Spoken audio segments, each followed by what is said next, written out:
This is Michael McNally from Warners Solicitors, and I want to talk to you today about public rights of way over farming land. Now, farming land is often subject to public rights of way, and these have come into sharper focus recently because of increased public access since March 2020, but also because of the cut-off for applications for new rights of way, which expires in 2026. If you do have a public right of way, such as a footpath, bridleway or byway over your land, there is usually little you can do about it. It's sometimes possible to apply to your local highways authority to divert or extinguish such rights, but such applications are often unsuccessful.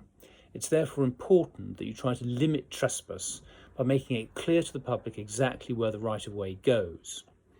Sometimes trespass takes place where signposting is inadequate or the route is unclear, so always make sure that signposts, gates and stiles in your land are in good condition and that the route is clear, even if that does mean cutting through the middle of a field of crops to make sure the route is clear and usable.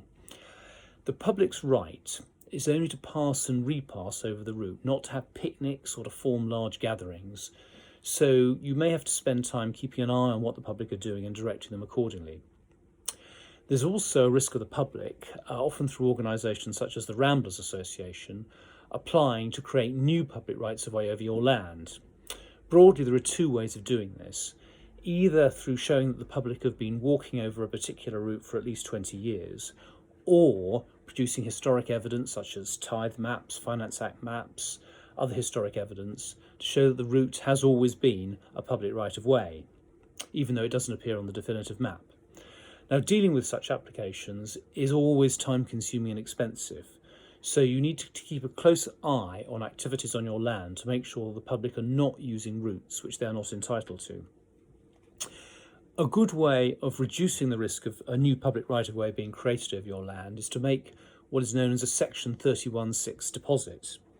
This involves sending a map with a declaration to your local highways authority, setting out what rights of way exist over your land and declaring that there are no others. In the absence of clear evidence of the existence of a public right of way, this then prevents new public rights of way being created. So it's not a completely foolproof way of preventing the creation of public rights of way, but it's very helpful. Furthermore, the NFU do now contribute towards the costs of making a Section 31(6) deposit, and so they're well worth doing. So overall, the important thing to bear in mind is to look after and monitor public rights of way and public access over your land to make sure that it's not being abused.